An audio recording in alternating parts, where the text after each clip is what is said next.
Good morning sa inyo mga kawan. Mag-assemble po tayo ng ilaw. Junction box, cover, tapos lagay po natin ito dito. Yan po yung kakabit natin dito sa harap at likod ng public market.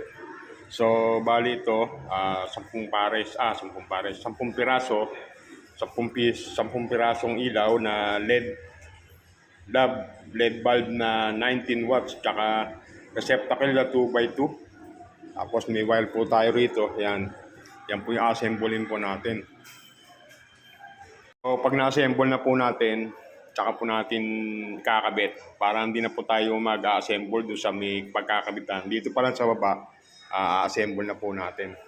So yun mga kaban, ito po yung assemble po natin. Yan.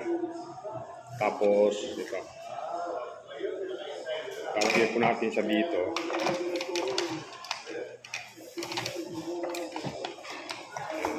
Ang ganyan po. Yan, ang ganyan.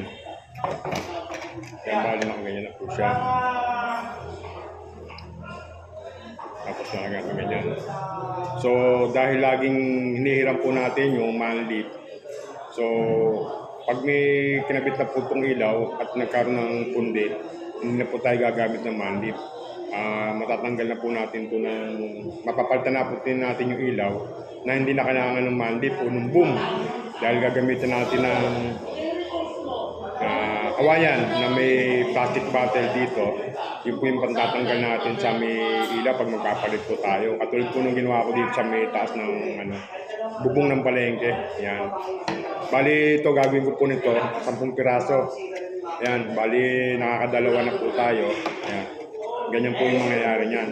So yung kahit po sa mabasa ng ulan, pumasok man yung tubig dyan, hindi na po ako bumili ng 4x4 na receptacle. Ang kinuha ko po yung 2x2.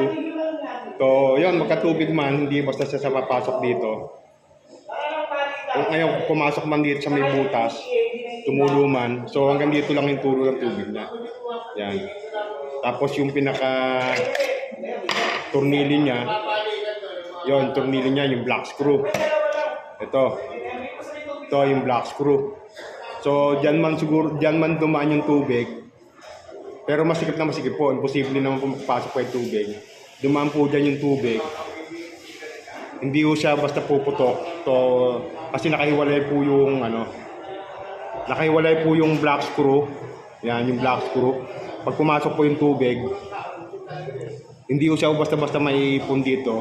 Hindi katulad po nung 4x4 na bukilya. Yun. Nailang po. Ito, may luma tayo na bukilya. So, ito po yung bukilya na nilalagay po dito. Yan. Pag pumasok po yung tubig, so yung tubig naiipon po rito. Kaya nagkakaroon po ng pag-short, nagso-shortage po, pumuputok po yung ilaw. Yan, ito po yung pumuputok. Yan. Ang kaibahan po nito ng 2x2, pag pumasok po yung tubig dito, yan, hindi po siya tutulo mismo sa loob ng receptacle. Dito lang po sa may hindi siya maiipon dito sa loob, dito lang. Tapos ito naman po yung black screen sinasabi ko, may pumasok man po tubig dyan, hanggang dito lang siya. Hindi po siya basta maiipon kasi ito may butas naman to. Yan. Siyempre tutulo naman siya rito kung sakali, kung talagang totally mapupuno ng tubig. Hindi po basta siya mag-short basta. So kaya ito kinuha ko. Kaya lang local din po yung nabili natin na Copes. Wala na po yung order ko na Eagle na na mahusay po yung maganda po yun na receptacle. So yun, nakita ko lang sa inyo mga kauban yung pag-assemble ko, yung kaibahan ng 2x2 tsaka sa may 4x4 na pag sumahod ng tubig napupuno po to at nag-iinit kaya pumuputok. Yung kaibahan po nito. Yun. Bali nakakadalawa na po tayo. So yun mga kauban, nagawa na po natin yung 10 piraso na bukilya at receptacle. Ito po yung ipapalit natin doon sa harap ng palengke. Likod, yung binali ko pang kulay itim. Yan po ipapat natin, gawa na po. Ayun, all good sa ito.